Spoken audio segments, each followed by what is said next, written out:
I've mentioned before that I don't really play Magic the Gathering. It's nothing really personal against the game. I'm just not a huge fan of the community surrounding it. However, I do want to mention in today's video that this was inspired by a Magic product that I'm going to be opening today.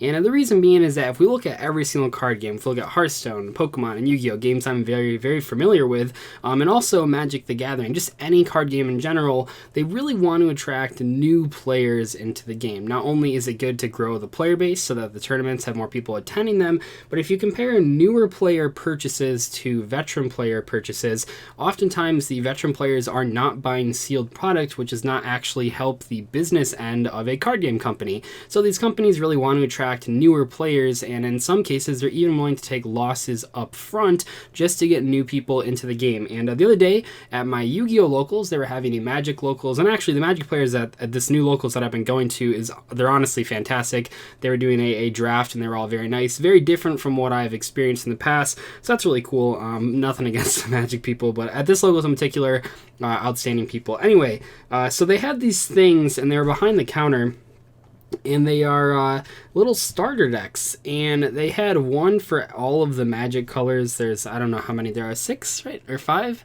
Well, there's white, black, blue, red, green, and then, I don't know, is there like a earth one as well?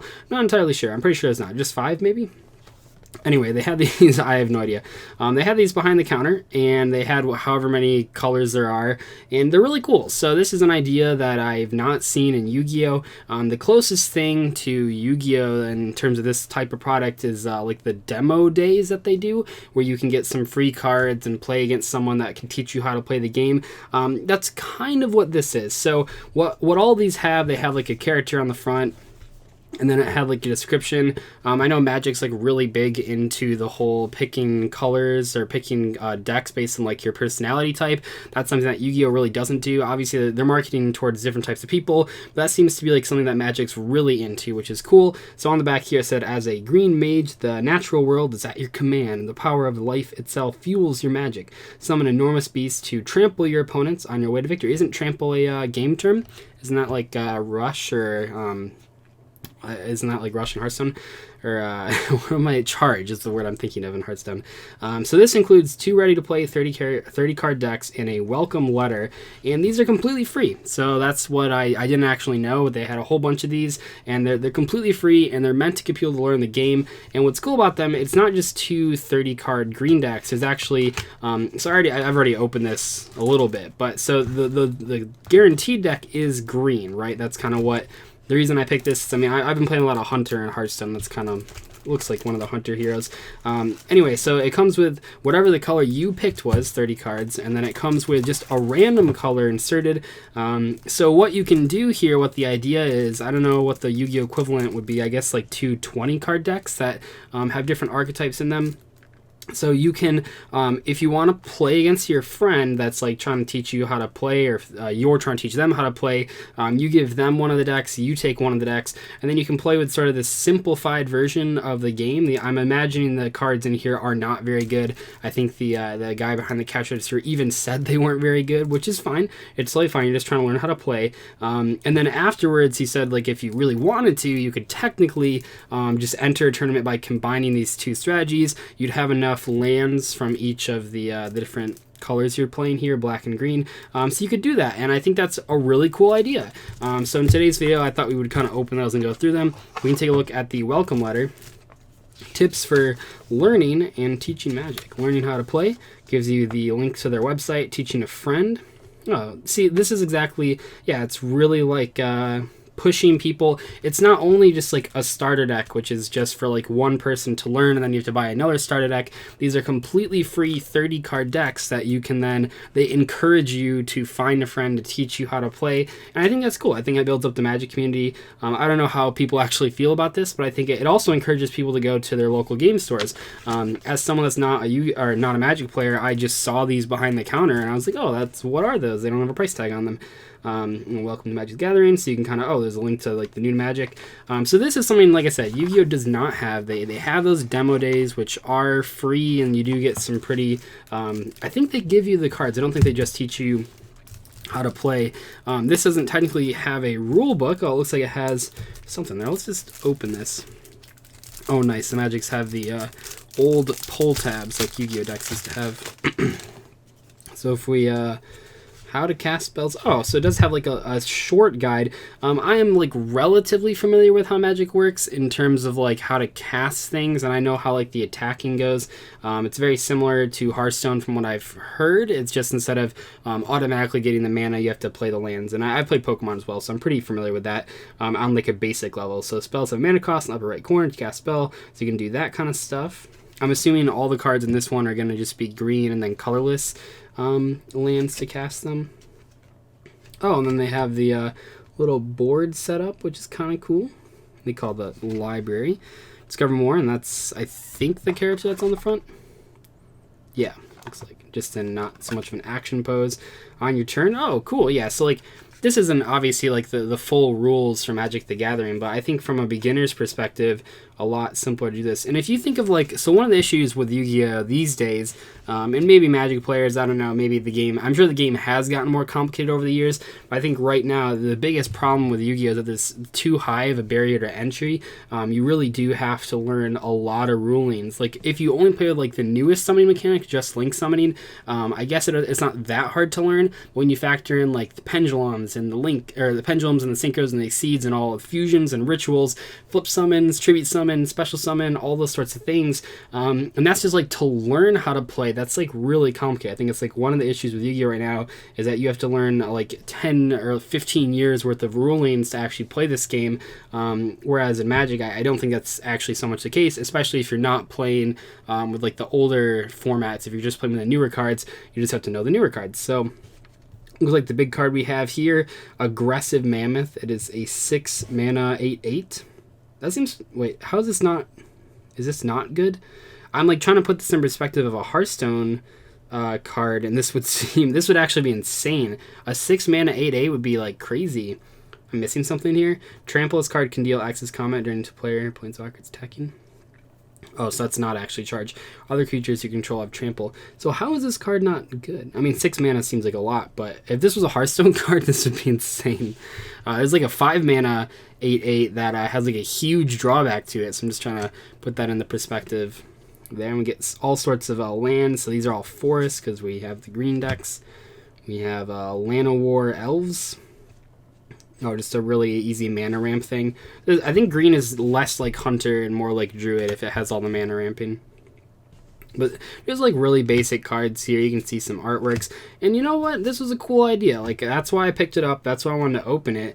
This almost makes me want to try to learn how to play Magic. I even asked my buddy if he would play with me when next week's Locals is. I didn't want to quite play it that night after Locals. But like I'd be interested as like someone that doesn't really know how to play Magic too well. I would be interested in sitting down and playing a couple games with someone.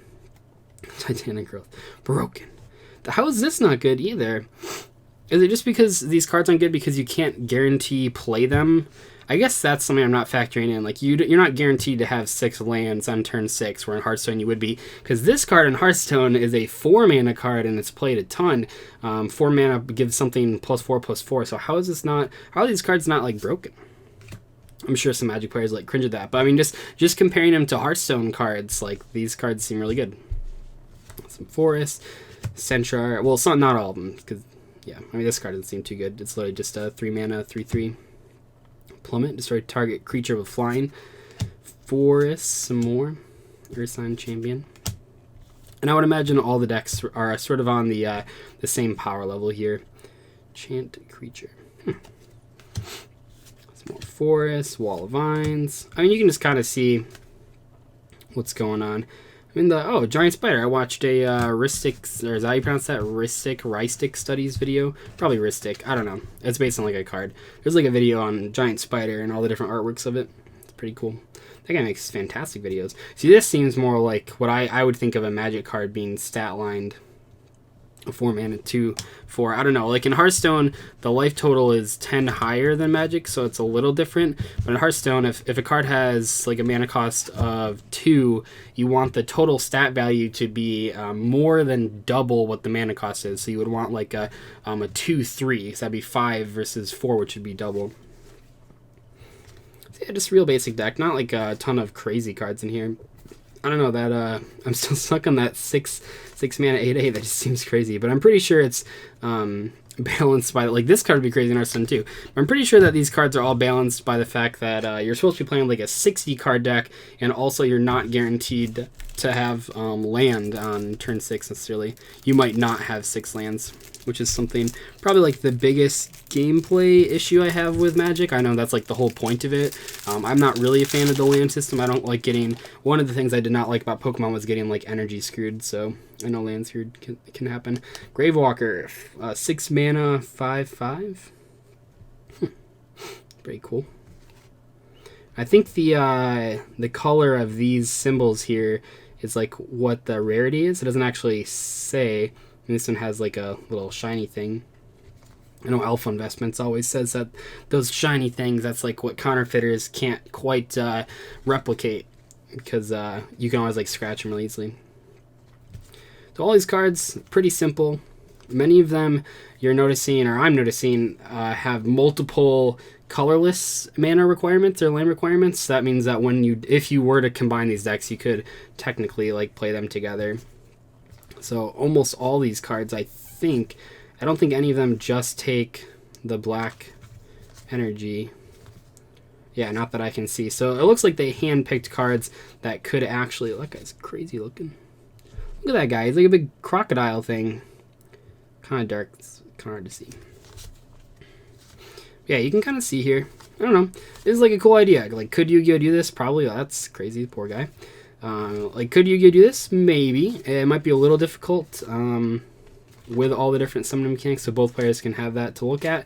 But I think Yu-Gi-Oh should be doing stuff like this. I think at the moment, it is very hard to get new players to play Yu-Gi-Oh! I know they're trying. That's like one of the big things they're sort of pushing for, obviously, is we got to have more new players. And that's understandable, because I think that is really important in a card game, especially with so many online card games coming out. We have like Magic the Gathering Arena, which didn't seem like it was mentioned on any of the paperwork in these decks, because they're trying to get you to play the physical game. But then we have like Hearthstone, and there's like Artifact coming out, and there's Gwent, all these online card games, even Duel Links and stuff, which I think Konami actually is trying hard to get people into. But with an online game like Duel Links, it's easy. You just give people free things, free gems, free decks, whatever, when they start up. But with a physical card game, I mean, it's really hard. So I think that this is Magic's way of doing that, of getting new players into the game. I think if I was someone that wanted to play Magic, or was on the fence about Magic, or even if I hadn't heard of Magic and someone told me, oh, you can pick up these decks for free, you can play against your friends, learn how to play the game, and then you can just go to a tournament with these free cards we gave you, that's a big deal. I think free things are a big deal, versus like if you look at like a wall of different card games and they're all like $10 structure decks or starter decks, and then one of them is free, like which one are you going to go with? You're going to go with the free one because it doesn't cost any money. So if you don't end up playing the game, you don't actually lose any money. I know as someone that's like picked up games like Force of Will for like a couple days, that's just money down the toilet basically, because I never played it again. Anyway though, hopefully you guys enjoyed this discussion. I know it's kind of weird, but it's just something that came up, and I thought it'd be something cool to talk about in relation to Yu-Gi-Oh! I'll see you guys later. Thank you so much for watching. Goodbye.